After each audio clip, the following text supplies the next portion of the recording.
On me demande souvent, Aurélie, tu fais quoi dans la vie en fait? Et pour être honnête, je n'ai jamais su répondre à cette question en une seule phrase. Alors je pense qu'il est enfin temps que je me présente. Moi, c'est Aurélie Blandy.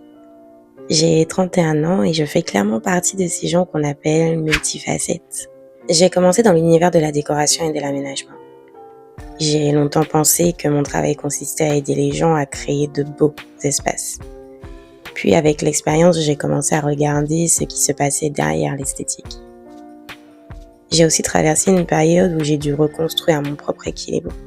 Et c'est notamment en vivant dans un petit espace que j'ai compris à quel point chaque détail pouvait changer notre manière de vivre une journée.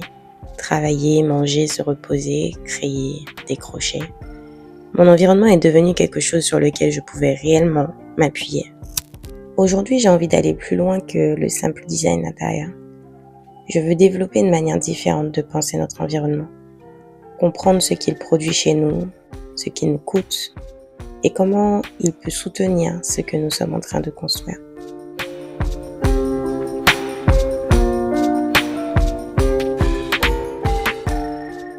La plupart des gens pensent qu'ils manquent de motivation, alors qu'en réalité, ils passent parfois leur journée dans un environnement qui leur demande plus d'énergie qu'il ne leur rend.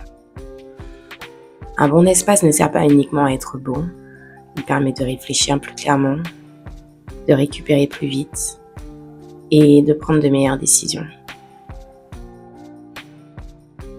J'ai compris avec le temps qu'on ne construit jamais quelque chose de solide sur des fondations que l'on ignore. Alors, avant de commencer ma journée, je commence toujours par moi, parce que la qualité de ce que je crée dépend toujours de la qualité de ma présence. Hello darling, j'espère que tu vas bien depuis la dernière fois. Changement de décor, comme tu peux le voir, nous ne sommes plus à Hoi An, nous sommes à Hanoï. Nous sommes bien arrivés, franchement c'était vraiment un périple, mais un vrai périple, ce voyage. On a pris le bus de nuit comme t'as pu voir, on était à genre ça de le rater. Donc non, c'était une belle expérience quoi qu'il en soit. Aujourd'hui, nouvelle journée, nouvelle opportunité. Je t'emmène évidemment avec moi pour cette nouvelle journée. Je vais te montrer un peu les coulisses d'une journée type avec moi tout simplement. Donc là c'est bon, j'ai commencé la journée par moi. Réveil en douceur, méditation, petit déjeuner. Donc là je vais prendre ma douche, je vais me préparer, je vais aller me poser dans un café pour pouvoir bosser un petit peu. Je pense qu'on va manger avec Cyril ensemble dans un petit resto. Après-midi, boulot également. Et puis voilà, on verra ce qu'on fait en début de soirée. Mais je pense que ce sera plutôt ambiance chill et création de contenu, montage. Voilà. Pour ceux qui pensaient qu'on était venus ici pour les vacances, on est venus aussi pour travailler, mais dans un décor qui va nous booster. Et puis à deux, c'est toujours plus simple quand tu es avec quelqu'un qui est clairement dans ta DA, qui comprend ton mindset et qui a envie de te voir évoluer. C'est toujours agréable de pouvoir travailler ensemble, de pouvoir se filmer mutuellement. On n'a pas besoin de parler.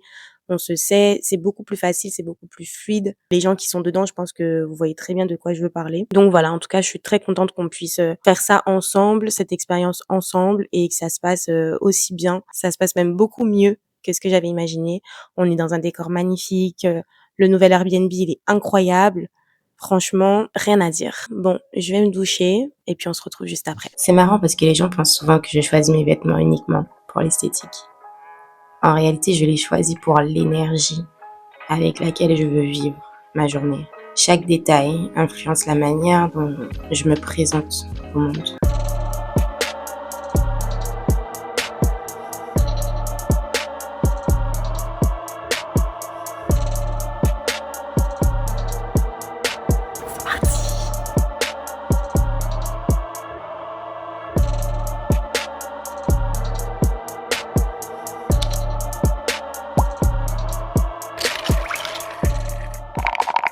Une fois installée, mon travail commence vraiment, et contrairement à ce que beaucoup imaginent, je passe finalement très peu de temps à dessiner. Je passe surtout mon temps à observer les personnes, leurs habitudes, leur espace, leurs projets, parce que tout finalement raconte quelque chose. Après, je cherche une chose, une seule, la friction. C'est souvent elle qui raconte toute l'histoire. La friction, pour que tu comprennes, c'est tout ce qui demande plus d'énergie que nécessaire. Un espace qui fatigue au lieu de soutenir, une habitude qui ralentit au lieu de t'aider, une organisation qui disperse au lieu de clarifier, une incohérence entre la vie que l'on veut et celle que l'on vit réellement. Et très souvent, le problème n'est pas celui que l'on croit. Quand je trouve cette friction, je ne cherche pas immédiatement une solution. Je cherche d'abord à comprendre pourquoi elle existe. Parce qu'une bonne solution sans une bonne compréhension reste souvent temporaire. Et c'est exactement ce que je fais avec Reset Space. Je ne viens pas décorer un lieu, je restructure un système. Les couleurs, les matières, les volumes ne sont jamais le point de départ, ils deviennent simplement une réponse à ce que j'ai observé. Avec les artistes, je fais exactement la même chose. On pourrait croire que je produis simplement de la musique. En réalité, je structure un environnement qui leur permet de créer durablement. Avec mon podcast, je fais encore une fois la même chose. Sauf que cette fois-ci, la matière première, ce sont les conversations.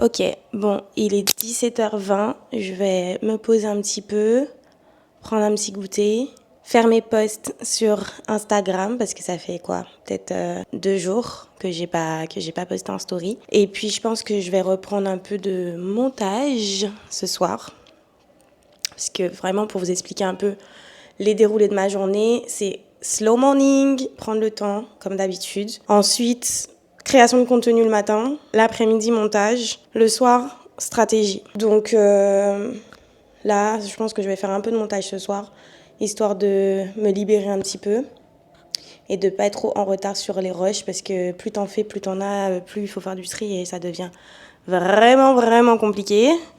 Du coup, voilà. Et ce soir, je pense que je vais me prendre un petit bain parce que je le mérite en fait. Un petit bain avec une petite bougie, lire mon petit livre. Avec la vue qu'on a, franchement, il vaut mieux en profiter. Voilà. Bon, du coup, je vous dis à tout à l'heure.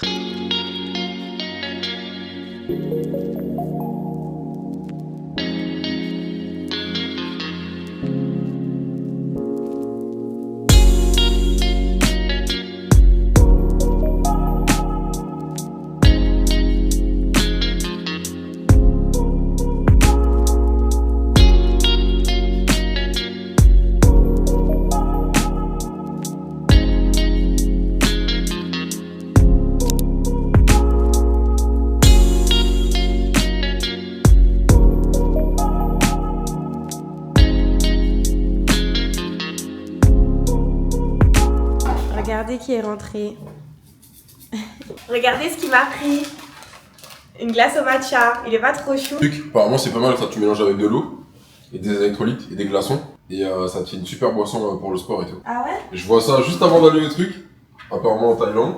Du coup je verrai ce que ça donne. Ok, et t'as pris quoi d'autre? Du jus de pêche. C'est du lait? Non. Ah, c'est la marque? Ah ouais, peut-être, tu m'as fait peur là. J'espère que c'est la marque qui s'appelle Vinamilk parce que... Mais en même temps, attends, le jus de pomme que j'ai pris, c'est pas la même marque? Ah oui, c'est la même marque. Ah ouais, donc ça doit être du jus, ça va être du lait à la pomme. T'as pris que des trucs sucrés, wesh. De quoi? Mais si, t'as pris des glaces, des tiramisu. Pourquoi? Ça, c'est quoi? C'est un truc à la pêche, faut ajouter. Ça va me forcer à boire de l'eau. Ah yes, parce que toi, il te faut. Mais tu m'as pas dit la dernière fois, pas de banane? Si, mais c'est bon. Je suis en carence de banane. Ah, c'est une courbature. Bon, du coup, on mange quoi? Banane, j'allais dire n'importe quoi. Pizza. Pizza. Putain, t'as pas trouvé le vin? Après, on peut regarder sur Grave. Ouais. Mais Trop deg. Oui, tu m'étonnes. C'est quoi, c'est un truc où il y a tout dedans? apparemment, ouais, je crois qu'on dirait du sel et des épices. Mais bon. Ah ouais, chili, on appelle ça du citron, du poivre et du sel. Bah, c'est parfait. Perfecto. Perfecto, perfecto.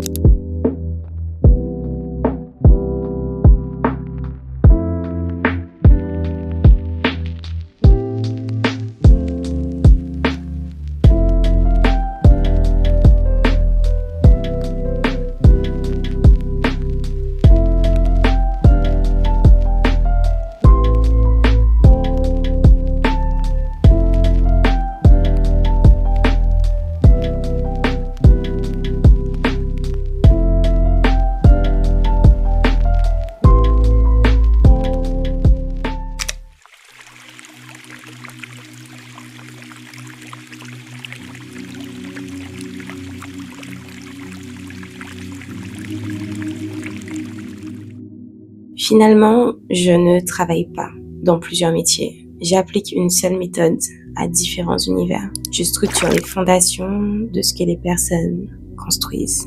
Et je crois que c'est pour ça que je suis autant fascinée par les lieux, les habitudes et les êtres humains aussi. Parce qu'avant de regarder ce que quelqu'un construit, je regarde toujours ce qui le soutient. Si cette vidéo a changé ton regard, alors ma mission est déjà en partie accomplie. On se retrouve au prochain chapitre. Besos.